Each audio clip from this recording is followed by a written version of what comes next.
Ajá, dígame. Sí, vamos a escribir, es que hoy se las voy a subir todas las tareas. Eso espero, Dense. Ok, bien. Bien, vamos a ver. Tenemos la tarea 2, que es para el día de hoy a las 19 horas. Si no me equivoco, la tarea era para hoy, ¿verdad? Sobre la investigación de las grasas, del colesterol, LDL y HDL. Ok, jóvenes, estábamos viendo la química del aire y pues déjenme decirle que la química del aire se relaciona bastante con lo que estamos viendo en física, sobre lo que es el comportamiento de los gases ideales, y uno de ellos eran las tres leyes: la ley de Boyle, la ley de Charles y la ley de la Gay-Lussac. Entonces, a partir de eso, jóvenes, nos quedamos hasta la que era la ley de Charles. Cuando nosotros hablamos de la ley de Charles, jóvenes, Charlie propone lo que es una temperatura a grados Kelvin. Entonces, ¿cuál es el soporte de la ley de Charles? La ley de Charles establece, jóvenes, de un momento que a mayor temperatura, mayor precisión.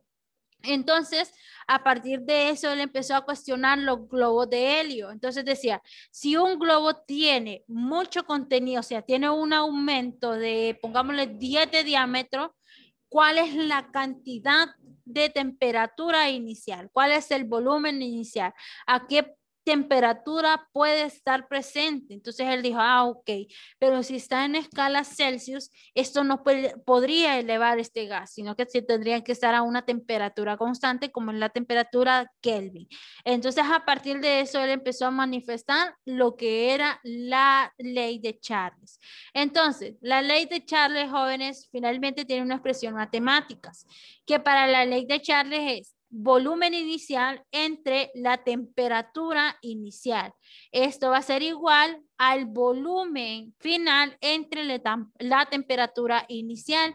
Pero viene Charles y dice, ok, pero puede haber una relación entre lo que es la multiplicación de fracción. Entonces multiplica el método de la fracción y también podemos tener lo que es la fórmula de Charles en temperatura 1 por la multiplicación de la volumen final. Y esto va a ser igual a lo que es la temperatura 2 por la multiplicación del volumen inicial, que es el volumen 1. Bien, a partir de esto ya está estándar, ya tenemos lo que es la segunda fórmula de Charles, que también nosotros la podíamos interpretar de esta manera. Ahora bien, una vez, jóvenes, que nosotros ya conocemos de Charles, vamos a hacer el primer ejemplo, o sea, el primer ejercicio. Si ustedes se fijan, jóvenes, vamos a sacar los datos. Hoy voy a estar a la gana, no se lo voy a hacer en la pizarra, los datos, y vamos a sacar la fórmula. Es lo básico para que nosotros podamos realizar los ejercicios. Bien. Ahora bien, tenemos el siguiente. Un globo tiene un volumen inicial de 1 litro. ¿Qué me está dando? Volumen inicial que se caracteriza por volumen 1 de 1 litro.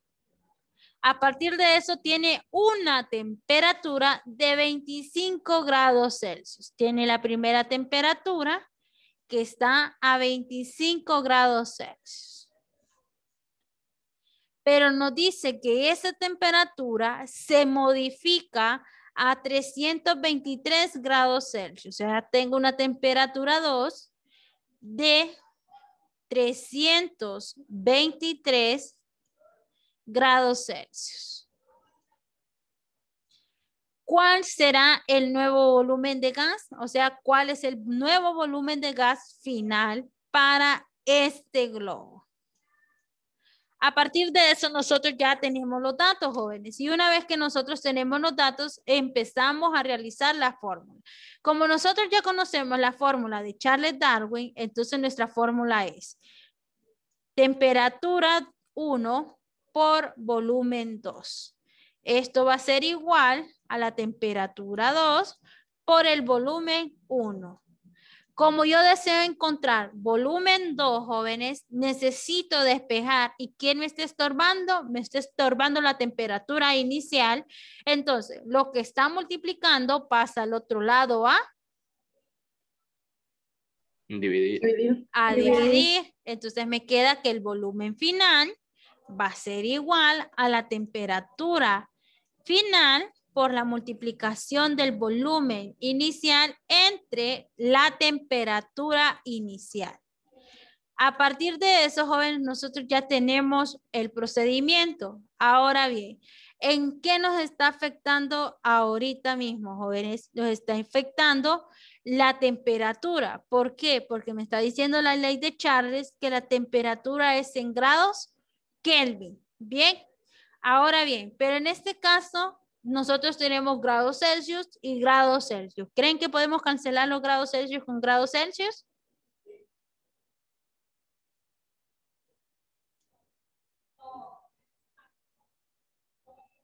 Si tenemos dos unidades iguales, ¿creen que las podemos cancelar? Sí.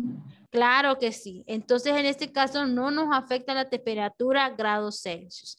Entonces, tenemos la primera temperatura que es 323 grados Celsius por la multiplicación del volumen inicial, que es 1 litro. Entre la temperatura inicial, que son 25 grados Celsius. A partir de eso cancelo grados Celsius con grados Celsius para obtener la unidad de volumen en litros. 323 por una son 323. Entre 25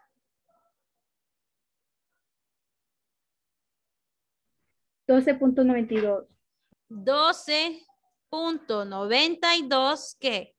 Litros. Entonces, ¿cuál fue el aumento que tuvo el globo al momento de que se modificó la temperatura a 323 grados Celsius a 12.92 litros? ¿Preguntas, chicos? ¿No? ¿Está más claro que el agua de Río Choluteca? Sí, ¿verdad? Yo sé que sí. Ok, bien. Estos jóvenes, si ustedes se fijan, ya lo vimos en física. Entonces, solo es un repaso. ¿Bien? Ok. Entonces, voy a borrar, chicos. No sé si lograron copiar el ejercicio o le tomaron captura, pero yo voy a borrar esto para continuar con la clase. Bien. A partir de eso, jóvenes, tenemos otro segundo ejercicio, pero no se lo voy a realizar porque ustedes ya lo saben, ya comprenden lo que es la ley de Charles. Bien, y eso ya es el primer ejercicio, la primera tarea que tienen en física que ya la entregaron. Entonces, tenemos la siguiente que es la ley de Gay-Lussac. La ley de Gay-Lussac, jóvenes, finalmente tiene una expresión matemática, en lo cual él decía, ok, a mayor precipitación, mayor temperatura. Entonces, él relacionó lo que son la presión de los objetos con una temperatura. Y a partir de eso, él empezó a decir, ok, la presión 1 o la presión inicial se relaciona con una temperatura final, pero también tenemos una temperatura inicial que se relacionan con la presión final. Entonces, a partir de eso, nosotros podemos tener lo que es una presión 2 con una temperatura 1 que va a estar multiplicada y esto va a ser igual a una presión 1 con una temperatura final. Entonces, a partir de eso ya tenemos la ecuación de Gay-Lussac. Ahora bien, Gay-Lussac, jóvenes, decía, a mayor presión, mayor temperatura. Entonces establecía lo que eran los grados Kelvin, que 0 grados Celsius son 273 grados Kelvin. A partir de eso tenemos el primer ejemplo. Vamos a ver, permítanme.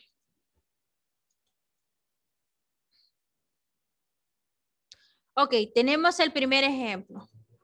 Nos dice, jóvenes, el primer ejemplo. El agua hierve a una temperatura de 100 grados Celsius al nivel del mar, donde la presión atmosférica es de 1 atm. Si el agua se coloca en un envase cerrado herméticamente, donde la presión se puede alcanzar, es de 1.5 atm. ¿Cuál es la temperatura de ebullición del agua dentro del envase? Entonces, ¿qué me está pidiendo? Me está pidiendo la temperatura 2. Entonces, o sea, una temperatura final. Entonces, datos en el cual tenemos una temperatura 1. Presten atención porque esto es de gratis lo que les estoy dando porque ya vimos el tema. Solo es un repaso. Tenemos 100 grados Celsius al nivel del mar, donde la presión atmosférica, o sea, nos está dando una presión 1, que son 1 atm. Una presión atmosférica. Si el agua se coloca en un envase hermético y empieza a causar una presión 2 de 1.15 de presión atmosférica. ¿Cuál es la temperatura de ebullición? O sea, ¿cuál es la temperatura 2 de ebullición del agua en ese envase? A partir de eso, jóvenes, la ley de Gay-Sulak me está pidiendo que su temperatura se comporte en grados Kelvin. Entonces, si me está dando 100 grados Celsius, yo necesito pasarlos a grados Kelvin. Y sé que los grados Kelvin van a ser igual a los grados Celsius más 273. Eso me va a dar un total de ¿cuántos grados Kelvin, jóvenes? Si quiero pasar los 100 grados Celsius a Kelvin. 373. ¿Cuánto? 373. 373 grados Kelvin. Muy bien. A partir de eso, yo ya tengo la fórmula. La fórmula, jóvenes, de Gay-Sulak me relaciona la presión y me relaciona la temperatura. Que yo ya sé que mi presión, jóvenes, es la presión, vamos a ver, recuérdenme cómo era la fórmula. Era la presión 1 con la temperatura 2. Esto va a ser igual a la presión 2 con la temperatura 1. A partir de esto ya tenemos la ley, dígame. Bueno, yo la copié y aparecía que era presión 2. Ok. Temperatura 1. Entonces vamos a corregir. Bien, vamos a ver. Ok, presión 2, Jasmine. Temperatura 1. Temperatura 1. Igual a presión 1. Igual a la presión 1. Temperatura 2. Temperatura 2. Muy bien. Ok, a partir de esto nosotros ya tenemos la ley de Gay-Sulak. Entonces, jóvenes, ¿cuál es nuestra presión final? Nuestra presión final nos está diciendo que es 1.15 atm, ¿sí? Y que esto, jóvenes, está multiplicado con una temperatura 1, pero la temperatura 1 en la ley de Gay-Sulak trabaja con los grados Kelvin. Entonces pasamos de los 100 grados Celsius a la temperatura Kelvin, que es 373 grados Kelvin. Bien. A partir de esto es igual, ok, a lo que es una presión 1. Ahora bien, tenemos la presión 1, pero como yo sé, jóvenes, que necesito encontrar la temperatura final, o sea, la temperatura 2. Pero la presión 1 en este caso me está estorbando porque necesito dejar solo la presión final. La presión 1 está multiplicando, pasa al otro lado aquí. Dividir. A dividir. Entonces me queda un atm. Si ustedes se fijan, se nos cancelan las unidades de presión atmosférica para que nos dé los grados Kelvin de la temperatura 2. Ahora bien, 1.15 por 373 entre 1 tenemos una temperatura final de ¿cuánto, jóvenes? 428.95. 428.95. ¿Les dio a todos igual como le dio a Denzel? ¿Sí? Preguntas con el ejercicio, jóvenes.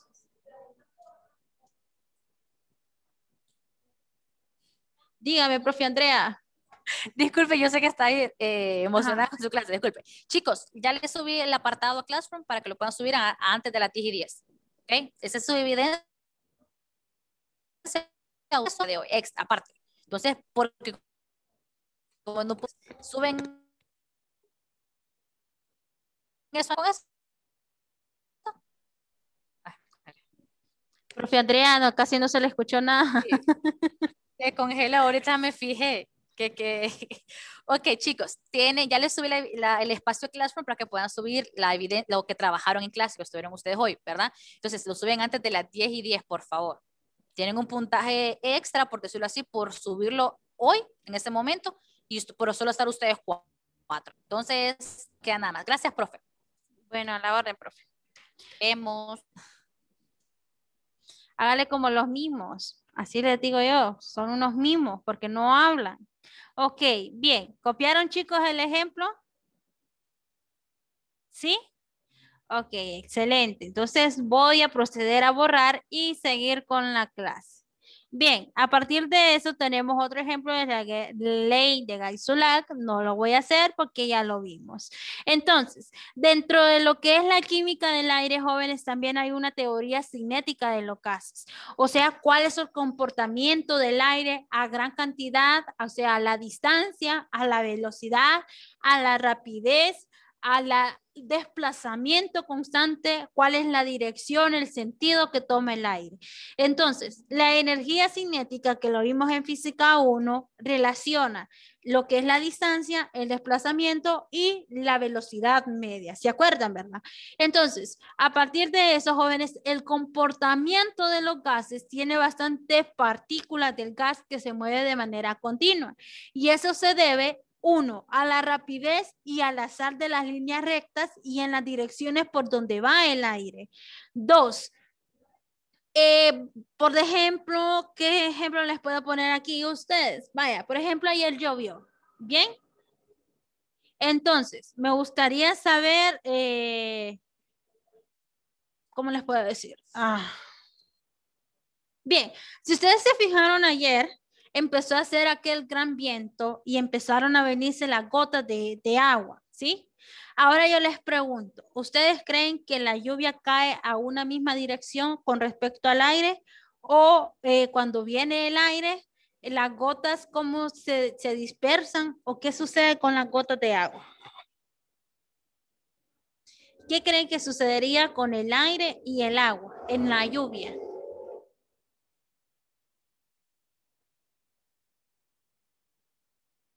Se dispersa, profe. Se dispersan y por lo general cuando el aire solo quiere atacar a una dirección, no sé si ustedes han visto, pero solo se viene para un lado el agua, porque está ejerciendo mayor presión de aire a esas gotas de agua. Entonces muchas veces las gotas no es que se dispersan, muchas veces las gotas solo caen en un lado. Entonces como que la lluvia viene así para el lado de izquierdo o si no para el lado derecho. Entonces ahí es donde dicen, viene con fuentes aires huracanados. Entonces a partir de eso también relacionan lo que es parte de la cinética. A partir de la rapidez y al azar de las líneas rectas en cuál va tornando el gas o el aire. También las partículas de gas son extremadamente pequeñas y la distancia entre ellas son grandes. Pueden tener una fuerza gravitatoria o una fuerza de atracción entre gases.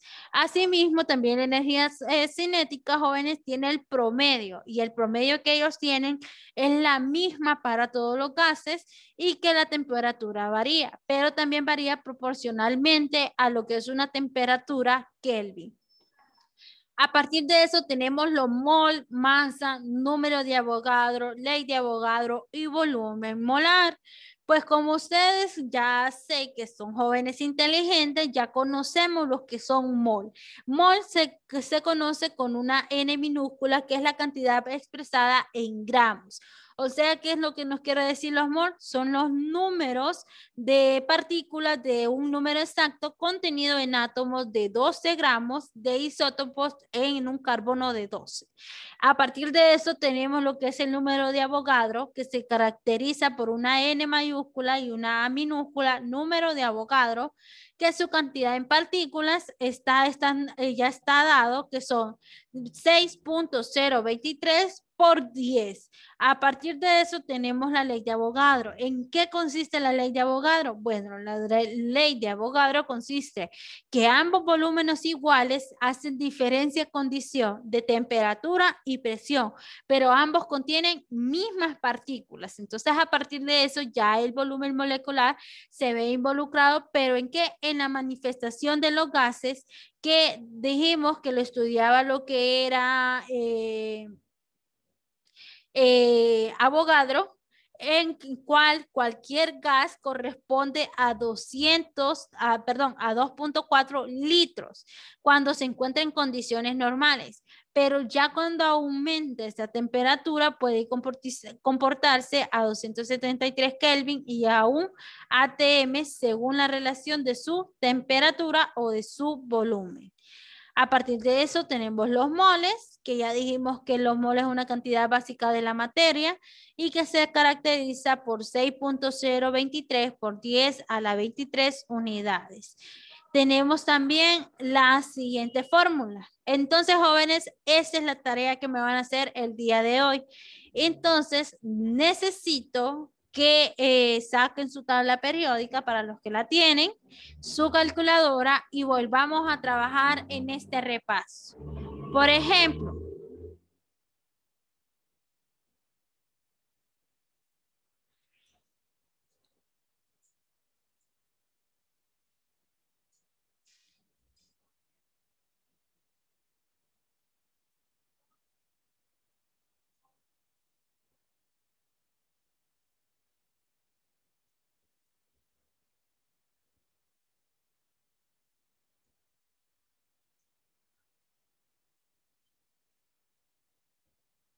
ok, bien. ¿Qué es lo que van a hacer ustedes aquí, jóvenes? Lo único que me van a completar es lo siguiente. Quiero la fórmula del compuesto, la masa de la fórmula y sabemos que la masa de la fórmula va a ser la misma masa de un mol, ¿sí?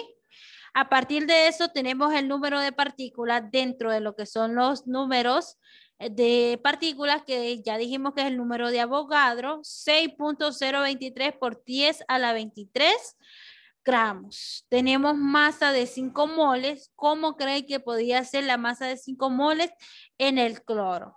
Tenemos número de partículas, ese no lo van a hacer, o sea, lo que esté en rojo, jóvenes, subrayado, no lo van a hacer. Este no lo van a hacer, este no lo van a hacer y este no lo van a hacer. Únicamente lo que van a hacer es la identificación del primero, segundo, tercero y cuarto de los compuestos que están ahí. Bien. ¿Cuál es la fórmula del cloro, jóvenes? ¿Cuál es la fórmula del cloro? Es Cl. ¿Cuál es el sulfato de cobre? Vamos a ver. ¿Se acuerdan cuál es del sulfato de cobre?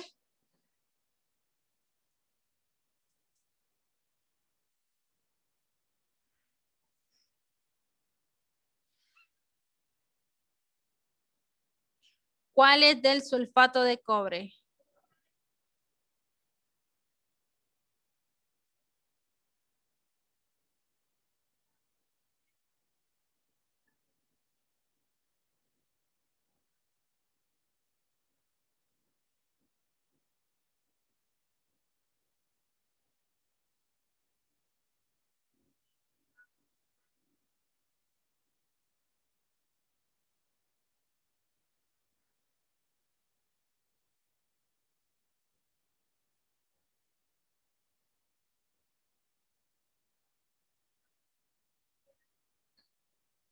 El sulfato de cobre es la siguiente fórmula, chicos. Voy a ver si me cabe aquí. Bien, para ayudarles.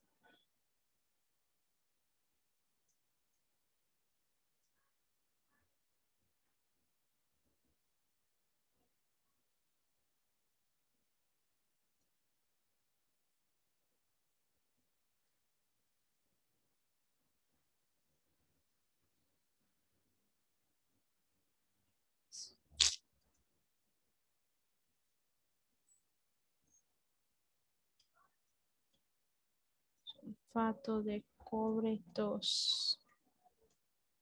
Sulfato de cobre 2.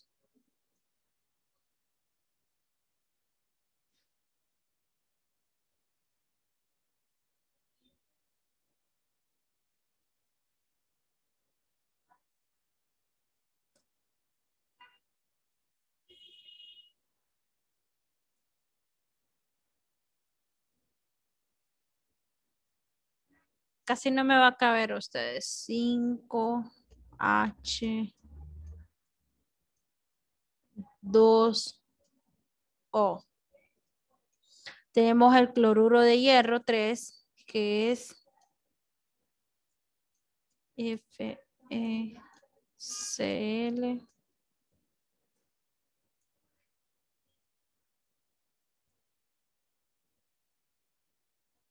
Cloruro de magnesio, que es magnesio.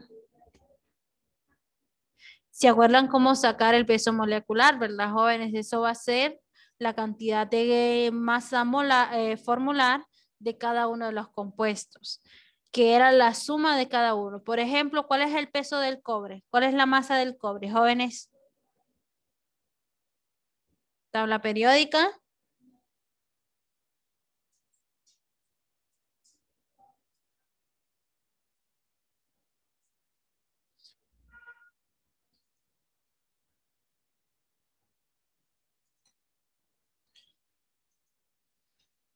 Vamos a ver, yo siento que ustedes conmigo están bien callados.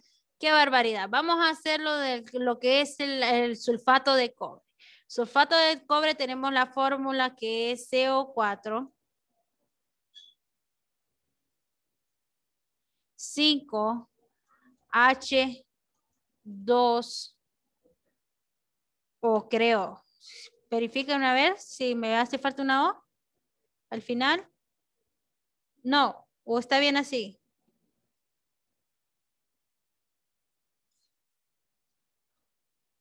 Sí, no, ¿qué pasó? Es lo que les digo, que es que están bien callados.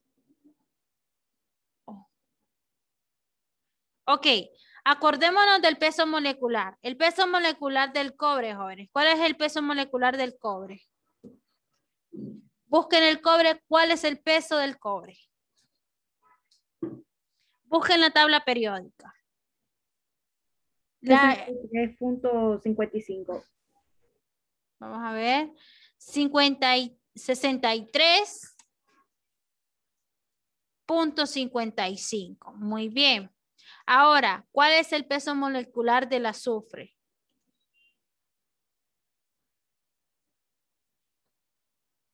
¿Cuál es el peso del azufre? Por lo general, jóvenes, el peso atómico es uno que le da en la tabla periódica y que está de color rojo. Lo vimos en química. 32.064. 32.064. 0.64. Muy bien. Ahora bien, ¿cuánto de oxígeno tenemos, jóvenes? Si ustedes se fijan, aquí me está diciendo que tenemos 4 moléculas de oxígeno, pero aquí nos está diciendo que 5 por 1 son 5 y 5 más 4 son 9. Entonces, 9 por la multiplicación del peso atómico del oxígeno, que son 16. 16, lo vamos a redondear, porque si ustedes se fijan es 15,99,9. Entonces se acerca a 16. Entonces redondeamos la 16. Muy bien. Ahora bien, ¿qué nos hace falta? Nos hace falta el hidrógeno. El hidrógeno, ¿cuántas moléculas de hidrógeno tiene? 5 por 2, 10. Bien, por la multiplicación del peso atómico, que es ¿de cuánto? 1.0079. 0079. Esto, jóvenes, me va a dar la suma de la masa o de la masa de la fórmula. Entonces, a partir de eso, 9 por 16, ¿cuánto me da? 144. 144, ok. Ahora, 10 por 1.079.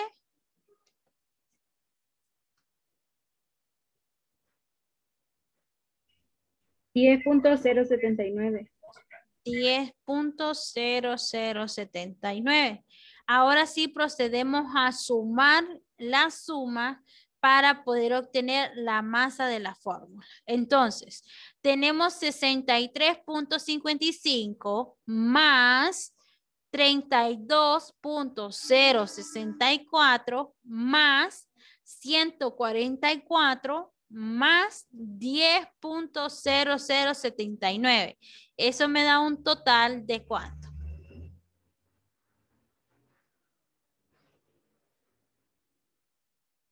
Ahí me salen 249.6219. ¿Punto? 6.219.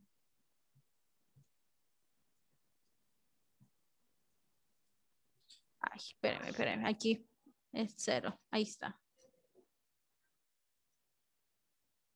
Ok, entonces nosotros lo podemos dejar expresado a 249.7. Y ese es el peso de la fórmula del sulfato de cobre. Bien, ¿preguntas? ¿No? ¿Se acordaron, verdad? Que ese es el peso, sacar el peso molecular de los compuestos. Bien, excelente. David, ¿tiene alguna dificultad, David? Seguro, David, pregunte, David. Sin pena, si no le entiende, pregunte. Que para eso estamos, para ayudar. Acuérdese que usted viene de un sistema donde no le explicaban y ahorita se le hace bastante difícil, pero ya tendría que haberse adecuado a lo que nosotros, cómo trabajamos. Entonces, por eso le pregunto, David. Si vamos bien, ¿seguro, David? Sí, maestra. Vaya, pues, espero que así sea. O si no, no sé qué va a pasar. Ok, bien. Entonces, les voy a compartir el documento. Entonces, ¿qué es lo que tienen que hacer, jóvenes? Trabajarme ahorita mismo la fórmula, la masa, los moles y el número de partículas. Entonces, ya tienen la fórmula del sulfato de cobre que ya lo copiaron. El cloruro de hierro, jóvenes, es F3.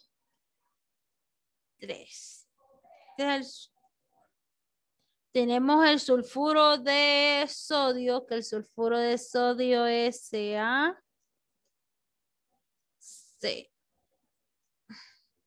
Cloruro de magnesio, MgCl. Y hidróxido de bario. El hidróxido de bario se me olvidó. Ya se lo busco, pero vayan haciendo los demás, joven. Vayan haciendo el cuadro y vayan haciendo lo demás.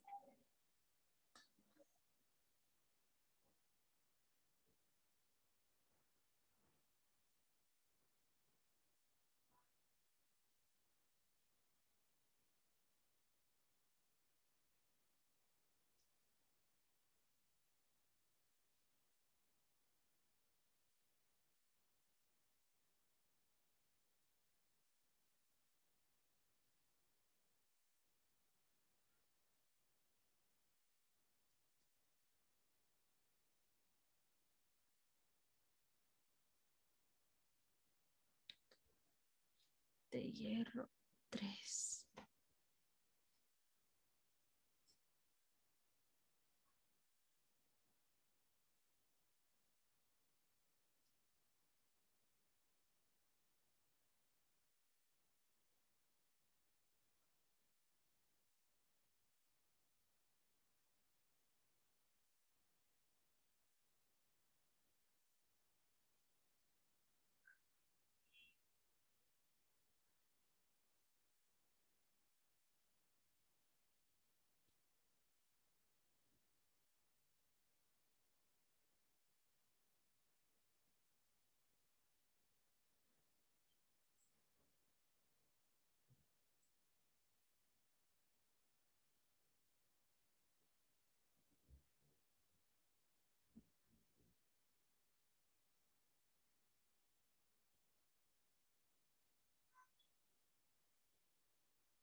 Vamos a ver, ¿ya hicieron el segundo, el del cloro?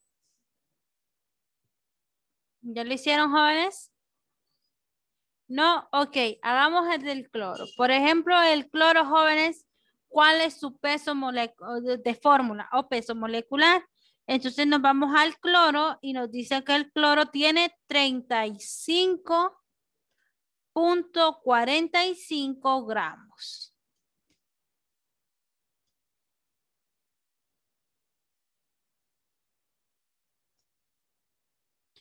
Bien, a partir de eso nos está dando una masa del número de mol que va a ser igual a la masa de la fórmula. Entonces son 35,45.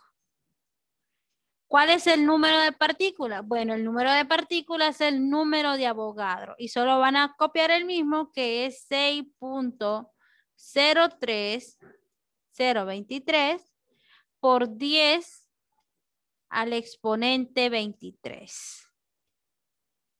Y eso es todo. Si ustedes se fijan, que lo único que ustedes van a tener que encontrar es la masa de la fórmula.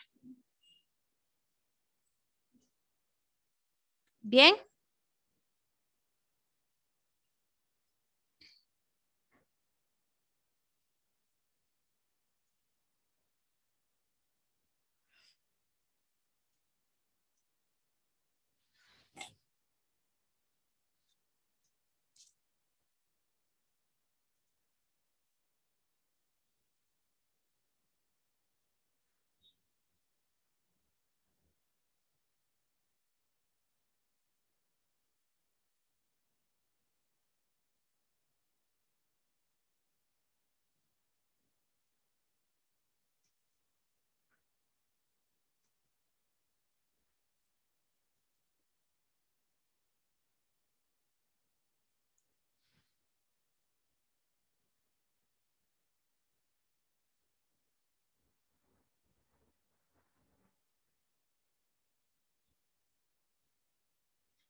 ¿Cómo van, chicos?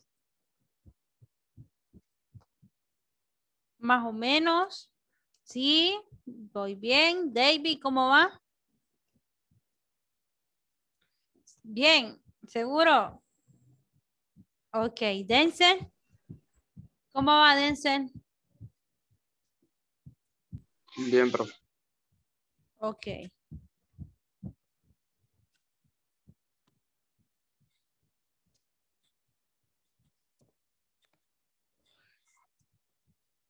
Me ando con un sueño terrible ustedes. Así que si me duermo, no se vayan a reír. Solo se desconectan y se van a recreo. No, son mentiras. Ya no salí.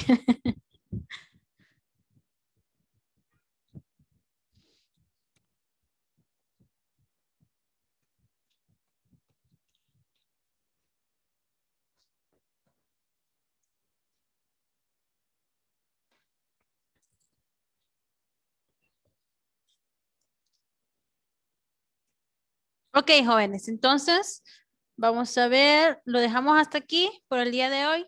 Tienen tarea de química, así que por favor, para mañana tienen que tenerme terminado ese cuadro, ¿sí?